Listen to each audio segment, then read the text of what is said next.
साथियों जय भीम। मैं हूं इंजीनियर स्नेहा और आप देख रहे हैं द थिंग। हाल ही में विधानसभा चुनाव के बाद उत्तर प्रदेश के अंदर अब एमएलसी चुनाव की जो है वो माहौल चल रहा है और एमएलसी चुनाव को लेकर समाजवादी पार्टी और भारतीय जनता पार्टी दोनों ने अपने खिलाड़ी अपने उम्मीदवार जो है वो मैदान में उतार दी है। इन उम्मीदवारों की जब लिस्ट आप देखते हैं, चाहे वो समाजवादी पार्टी की क्यों ना हो, चाहे वो भारतीय जनता पार्टी की क्यों ना हो, तो दोनों लिस्ट में एक भी दलित, एक भी शेड्यूल कास्ट कैंडिडेट का नाम नहीं है। चूंकि यहाँ पर रिजर्वेशन नहीं है, यहाँ अपने मर्जी से आपको घोषित करना है, आपको अपनी मर्जी से उनका नामांकन दर्ज करना है। तो इसमें उन्होंने बिल्कुल भी प्रतिनिधित्व शेड्यूल कास्ट को नहीं दिया है। अब उत्तर प्रदेश के अंदर ज़्यादा संख्या में अगर दलित है और उनका रिप्रेजेंटेशन को भाजपा भी नकार रही है, भाजपा भी स्वीकार नहीं कर रही, चूँकि भाजपा भी सत्ता में है। वहीं विपक्ष में अगर आप देखते हैं तो समाजवादी पार्टी भी दलितों के प्रतिनिधित्व को स्वीकार करते हुए नहीं नजर आ रही है। वही बहुजन समाज पार्टी जब सरकार में रही और बहुजन समाज पार्टी ने जब शासन किया उत्तर प्रदेश के अंदर, तो सभी समाज को उन्होंने भागीदारी दी। बहुजन समाज पार्टी ने अपना नारा भी बदल दिया। उन्होंने सभी के हितों की बात की, सभी के सुखों की बात की और उसके बाद भी बहुजन समाज पार्टी आज सत्ता से बाहर है। बहुजन समाज पार्टी ने दलितों को, पिछड़ों को, मुस्लिमों को, सवर्णों को, तमाम सारे लोगों को उनका हिस्सा दिया, उनका अधिकार दिया, उनकी भागीदारी, उनका रिप्रेजेंटेशन शासन प्रशासन में बराबर का करने का काम किया।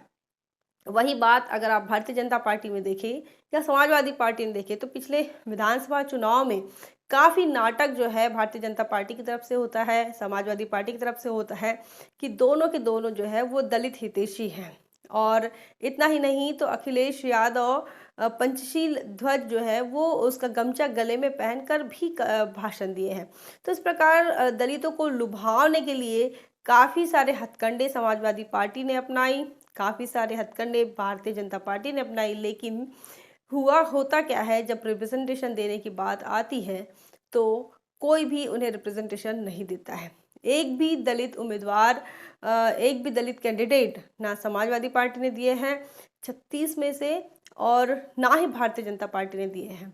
तो तमाम बहुजन समाज के लोगों को यह समझने की ज़रूरत है कि जब आपकी शासन सत्ता होती है तो आप सभी को हक अधिकार देते हैं, सभी को मान सम्मान देते हैं, सबको उनका हिस्सा उन्हें लौटा देते हैं, सबको सबको उनकी भागीदारी सुनिश्चित करने का काम आपकी सरकार करती है। लेकिन वही जब भारतीय जनता पार्टी की सरकार बनती हो या फिर समाजवादी पार्टी की, तो आपका रिप्रेजेंटेशन नहीं होता। अगर आप चाहते हैं कि आपका प्रतिनिधित्व बना रहे, आपको आपका हिस्सा मिले, आप इस देश के नागरिक हैं, इस देश में आपका भी एक हिस्सा है, आपको जो जिल्लत की ज़िंदगी मिली, आपके साथ जो अन्याय हुआ जाति के आधार पर, आपके साथ आपके जो अधिकार छीने गए जाति के आधार पर, अगर आप उन तमाम चीज़ों को वापस पाना चाहते हैं, मान सम्मान को वापस पाना चाहते हैं, अपने हक अधिकारों को वापस पाना चाहते हैं, अपना हिस्सा लेना चाहते हैं, अपनी भागीदारी सुनिश्चित करना चाहते हैं हर क्षेत्र में, तो आपको अपनी सरकार बनानी होगी।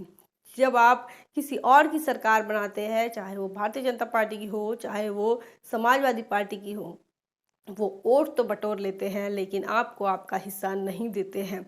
हर हाल में बहुजन समाज के साथ हजारों हजारों सालों से यही होते आया है, उनको उनका हिस्सा नहीं दिया गया, उनके हिस्से का मान सम्मान नहीं दिया गया, उनके हिस्से के हक अधिकार नहीं दिए गए। और वही बात आज भारतीय जनता पार्टी के शासनकाल में, भारतीय जनता पार्टी के राज में होती हुई नजर आ रही है। बहुजन समाज पार्टी ने इसका अब विरोध करके कुछ होना जाना है नहीं, क्योंकि बहुजन समाज पार्टी ना अब सत्ता में रही ना ही विपक्ष में।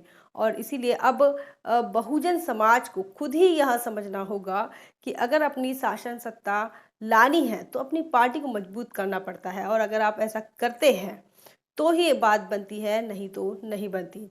इस संदर्भ में आप क्या सोचते हैं कि समाजवादी पार्टी और भारतीय जनता पार्टी ने एक भी शेड्यूल कास्ट को अपना कैंडिडेट नहीं बनाया? इस संदर्भ में आपकी क्या सोच है, आपकी क्या प्रतिक्रिया आप रखते हैं? कमेंट करके ज़रूर बताएं।